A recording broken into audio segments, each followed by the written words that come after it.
I just have to say, I mean, it's one of the most closely observed industries during the pandemic, along with the travel and hotel industry.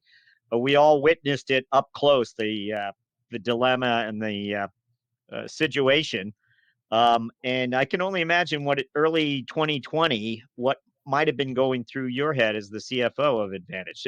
Am I right about everything I'm pointing out so far, or what would you tell us? Absolutely. So, I joined Advantage in 2016, and the CEO and I joined at the same time. We were really brought on to sell the company. We first had to consummate the merger of two companies, Advantage, which has been around for a very long time, started by a family in Texas back in the 60s, and EZ Rent-A-Car, which was where this was based.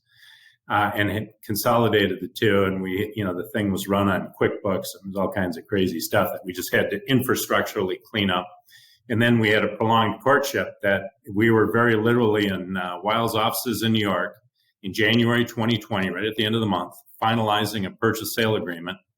We got on the plane, went back to Orlando, and that's when Trump announced the international travel ban, and within 5 business days, 96% of our reservations went up in smoke, as did, unfortunately, that sale transaction.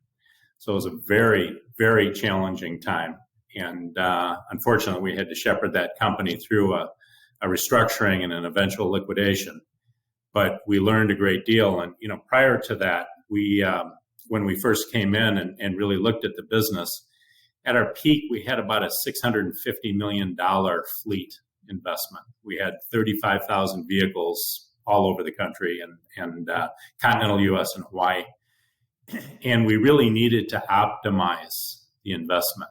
This was, I think, as we look at, where the opportunity was, we did a great deal to improve the infrastructure and to improve the return on investment in that business. But when something like COVID hits in a business that is that sensitive, and of course it's like the airlines in the fact that you have a very capital investment. It's unlike in the airlines that you have a perishable commodity asset, but you don't have a firm reservation. People generally don't prepay for the reservations. They cancel them on a whim.